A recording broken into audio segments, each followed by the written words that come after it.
Virginia Giuffre spent her life fighting to expose the crimes of billionaire Jeffrey Epstein and his entourage. Her death only serves to sharpen the cost of what she endured. I want to start by saying it's not how Jeffrey died, but it's how he lived. I was recruited at a very young age from Mar-a-Lago and entrapped in a world that I didn't understand, and I've been fighting that very world to this day, and I won't stop fighting. I will never be silenced until these people are brought to justice. Giuffre's testimony was key to exposing Epstein's crimes and that of his former girlfriend, Ghislaine Maxwell. But here in the UK, she was best known for her claim that she was sexually abused by Prince Andrew when she was just 17 years old. Prince Andrew has always denied any wrongdoing. The two reached a financial settlement in 2022 with no admission of liability. Miss Giuffre was just a teenager when she said she met Maxwell whilst working at Donald Trump's Mar-a-Lago resort in Florida.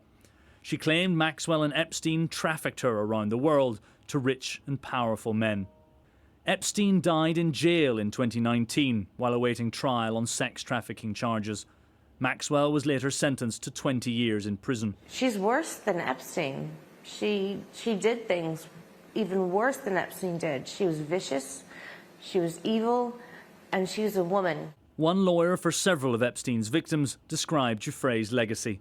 She stood up for what she believed in. She stood up for her truth, and she held very powerful, very wealthy people accountable for their actions. And I think the arc of time will show that justice really weighed in her favor. And, when looking back at her life and this story many years into the future, we'll see that she was the hero of this story. In recent years, Giuffre built a new life in Australia, marrying and raising 3 children. But behind the scenes, her struggles continued. In a viral Instagram post just 3 weeks ago, she claimed she'd just days to live following a car crash. But Australian police described the incident as minor. Today, her family confirmed she took her own life, saying, "There are no words that can express the grave loss we feel today with the passing of our sweet Virginia.